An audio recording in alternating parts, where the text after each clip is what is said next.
आज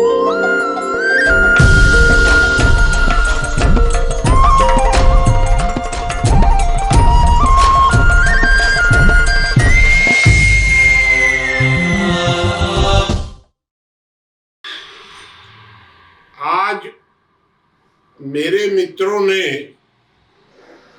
मुझे गांधी और सावरकर पर कुछ अपने विचार रखने के लिए कहा।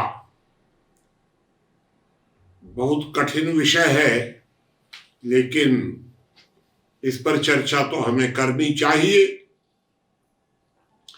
गांधी और सावरकर दोनों ही स्वतंत्रता में पूरा योगदान दिए हैं। दोनों ने भरपूर त्याग भी किया है और स्वतंत्रता में भूमिका भी निभाई है। सावरकर का मार्ग और गांधी का मार्ग, ये दोनों एक दूसरे के विपरीत थे। सावरकर जहां हिंसा के समर्थक थे, वहीं गांधी पूरी तरह अहिंसा के समर्थक थे। दोनों ने एक दूसरे के साथ मिलने का भी प्रयास किया, लेकिन मिलने के बाद भी दोनों के बीच कहीं सहमति नहीं बन सकी, क्योंकि दोनों के विचार अलग अलग थे। सावरकर जहां हिंदुत्व के मामले में बिल्कुल अलग सोच रखते थे, वे हिंदू राष्ट्र की बात उठाते थे। गांधी गुण प्रधान हिंदुत्व के पक्षधर थे। हिंदू राष्ट्र सरीखी बात को पूरी तरह वो गलत मानते थे। तो धार्मिक मामलों में भी दोनों के बीच बहुत मतभेद थे। गांधी वर्ण व्यवस्था को मानते थे, सावरकर वर्ण व्यवस्था को नहीं मानते थे। गांधी शुद्ध शाकाहारी थे, सावरकर मांसाहारी थे। और भी अनेक प्रकार के अंतर हो सकते हैं, लेकिन स्वतंत्रता की लड़ाई में दोनों का लगभग एक समान योगदान रहा है। तो विचारणीय प्रश्न ये है कि स्वतंत्रता की लड़ाई में हम दोनों को एक समान कैसे देख सकते हैं। देखिए, स्वतंत्रता संघर्ष में सावरकर को बहुत कष्ट दिए गए, बहुत ज्यादा, मतलब अति कष्ट।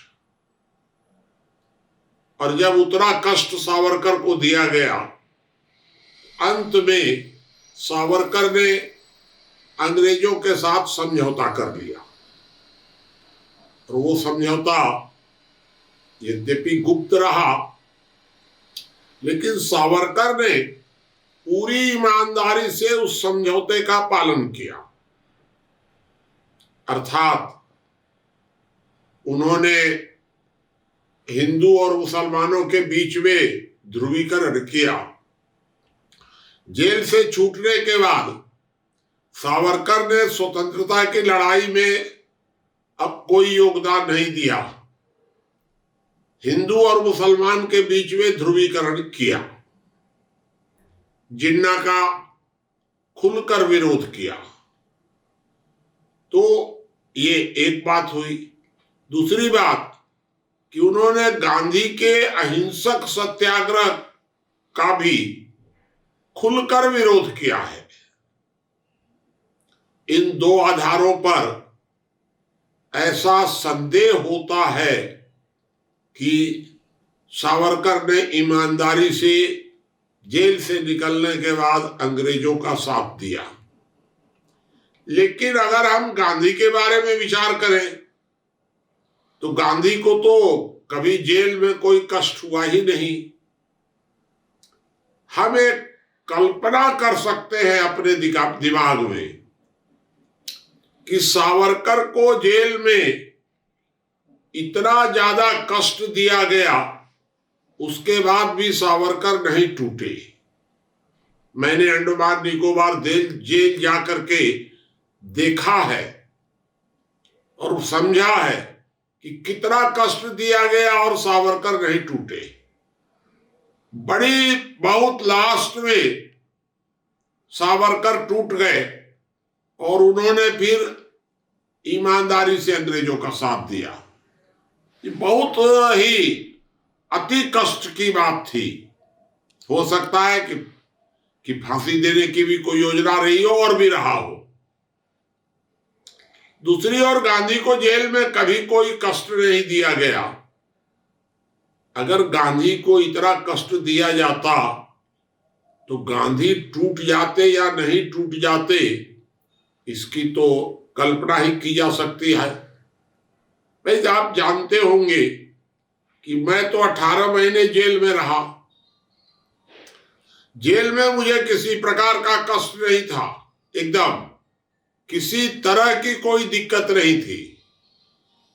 फिर भी मैं तो जेल को बर्दाश्त नहीं कर सकता था, नहीं किया। तो अब ये दोनों की आप तुलना कर सकते हैं कि जेल में कष्ट होने पर गांधी क्या करते और सावरकर ने कितने कष्ट को झेलने के बाद लास्ट में उन्होंने एक तरह से समझौता कर लिया। ये दोनों बातें हम लोगों के दिमाग में है, लेकिन अगर आज हम विचार करें तो भले ही मार्ग दोनों के अलग अलग हों, लेकिन दोनों हमारे लिए सम्मानित हैं।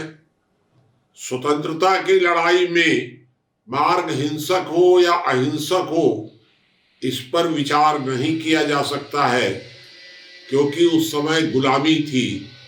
लोकतांत्रिक भारत में भले ही हम विचार कर सकते हैं कि अब स्वतंत्र भारत में सावरकर के नाम पर किसी भी प्रकार के हिंसा का समर्थन पूरी तरह गलत मार्ग है और वर्तमान समय में गांधी का अहिंसक मार्ग ही पूरी तरह सही है। ये मेरा इस संबंध में सुझाव है।